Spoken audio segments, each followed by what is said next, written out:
Olá, igreja.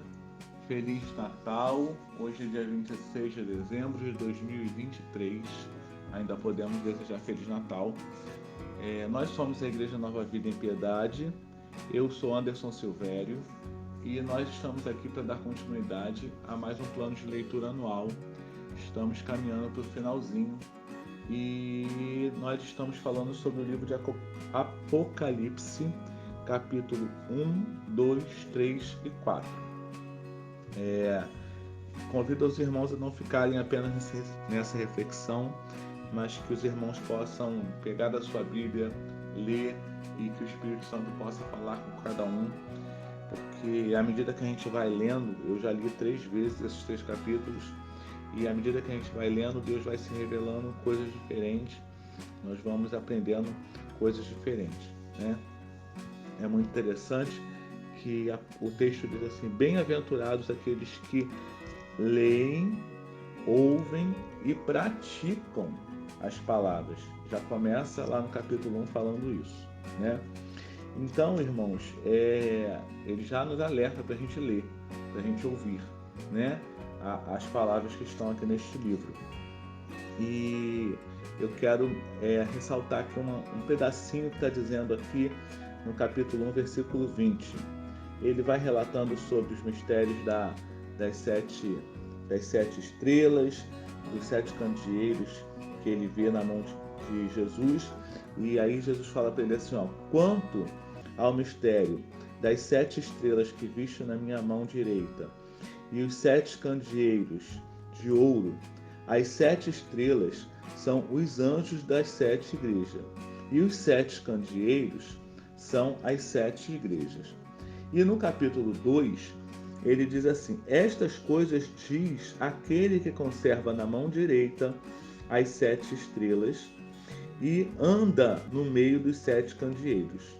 Ou seja, se Deus conserva na sua mão direita as 7 estrelas, está conservando os espíritos, os profetas, né?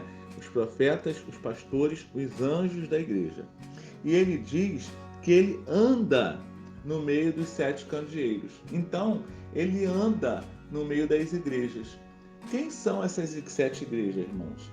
A gente vai ler o texto e a gente vai ver que as 7 igrejas, elas parecem muito com a personalidade das pessoas, né? As igrejas a gente pode entender que somos nós, cristãos, né? Ele diz que nós somos a igreja de Cristo, a noiva do Senhor, né? E ele fala sobre personalidades que cada uma tem, né? Ele vem relatando a personalidade de cada uma dessas igrejas, e é interessante a gente observar que ele fala não só das qualidades dessas igrejas, não só das fraquezas, mas também ele aponta um pecado, uma falha que precisa ser corrigida em cada uma, né? E eu gostaria de falar sobre isso com vocês neste dia, né? Deus dá a João uma visão onde ele deixa uma mensagem para as igrejas e ele se preocupa em mostrar que conhece as habilidades, né? Ele diz que passeia no meio de cada igreja. Então ele conhece as habilidades, as capacidades, as necessidades, as fraquezas de cada uma, ou seja, de cada igreja, que tem personalidades diferentes, ou seja, somos nós essa igreja. Ele nos conhece, ele conhece as nossas capacidades, ele conhece as nossas habilidades, ele conhece as nossas fraquezas. E mostra para cada um de nós, que somos a igreja, que precisamos nos arrepender. Porque ele logo depois de dizer das qualidades, das fraquezas, das habilidades, ele aponta uma fraqueza, um defeito, um pecado, e ele convida-nos a arrepender. Ele diz, arrepende-te, né? Para outra ele diz, eu te aconselho que de mim compre ouro fino, colírio para colocar os seus olhos para que você veja, né? Então ele vem trazendo uma mensagem para cada um de nós de que precisamos mudar a rota, precisamos mudar o caminho. Essa é a mensagem que eu observei aqui nessa leitura, né, que me chama muita atenção. Ele diz, muda, arrepende-te. Olha só, você está andando na prostituição, ou seja, você está vivendo uma vida que às vezes está andando numa igreja, está andando em outra, ou numa doutrina, ou outra doutrina, ou talvez, por que não dizer, uma religião aqui, outra religião acolá. Quantas vezes a gente vê irmãos que estão caminhando, mas que ainda consultam horóscopo, que ainda consultam tarô, cartas, búzios, né? Ocultismo, porque ele relata aqui que numa das igrejas que ele condena porque a igreja era uma igreja que tinha crescimento, era uma igreja que estava em ascensão, mas estava aceitando as doutrinas de Jezabel, né? Fazendo oferendas, ocultismos, né? Ou seja, eram irmãos, estavam caminhando, eles já tinham recebido a palavra da verdade, eles já tinham conhecido a Cristo, mas estavam aceitando as doutrinas de Jezabel dentro da sua igreja. E ele vem aqui trazendo uma mensagem dizendo: arrepende-te. E ele diz: aos que não se corromperam, aos que não se deram a conhecer as doutrinas satânicas, guarda o que tem. Ele fala que tem que se guardar, se preservar. Então, a mensagem que a gente tem nessa leitura é de arrependimento, é de um Deus que se preocupa com a sua igreja, de um Deus que nos ama. E ele diz: olha só, eu conheço as suas dores, eu sei que você tem sofrido perseguição, eu sei que você tem sofrido dias difíceis, mas eu quero te dizer que também sei que você tem vivido em pecado, você tem adulterado, você tem feito essas coisas erradas, e eu quero te convidar a um arrependimento. É um Deus que está dando a oportunidade da gente mudar. E aí ele diz: ao vencedor. 7 vezes ele diz: ao vencedor. E aí ele diz para cada vencedor o que ele vai dar, as necessidades que vão ser supridas. E nas necessidades ele fala sobre alimento, nas necessidades ele fala sobre redenção. Quando ele fala em dar uma pedra branca, a pedra branca representa a redenção.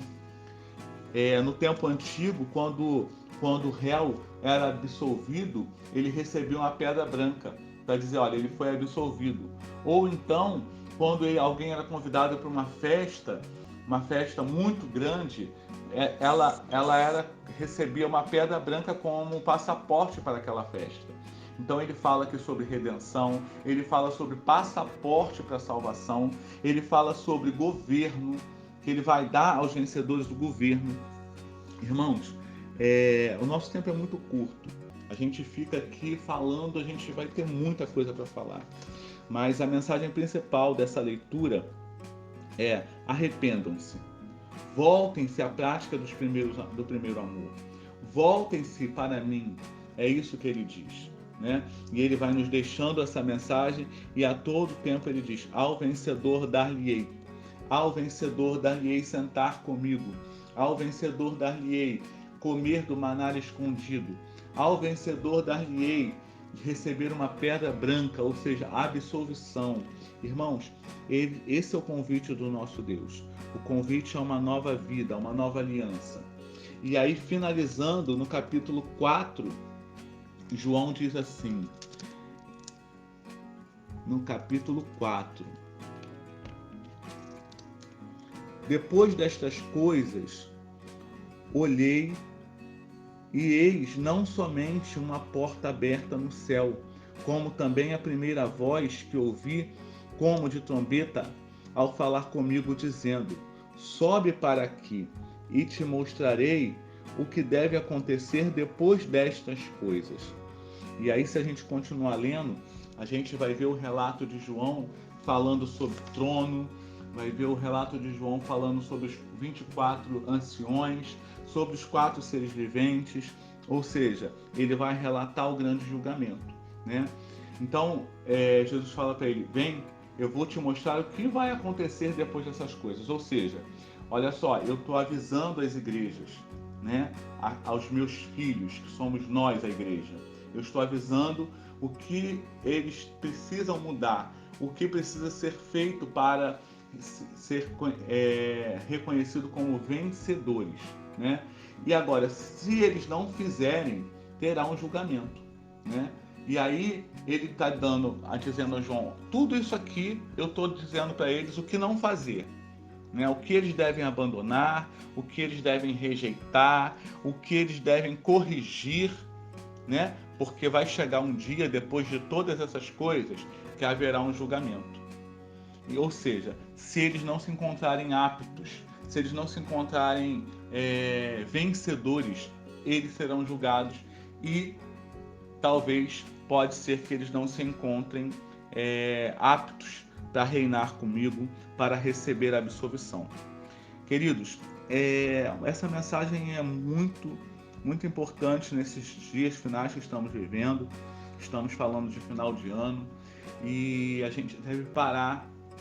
É um período que a gente para refletir nas nossas atitudes, na nossa vida, em tudo que a gente fez durante o ano e que a gente possa parar e refletir como tem sido a nossa caminhada com Cristo, né?